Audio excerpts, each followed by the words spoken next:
Guys, in today's video I will be showing you how to find the likes and collects section on your accounts on Rednote easy and quickly.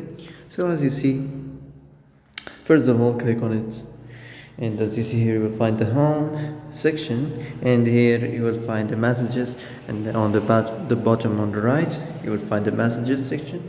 Here you will find the likes and collects. Click on it. So here you will find all your likes and collects videos as you like, and here you can manage this section as you want. So that's it.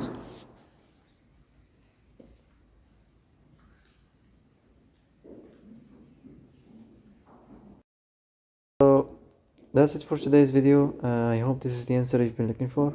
If you like this video, don't forget to like and subscribe, and see you in the next video.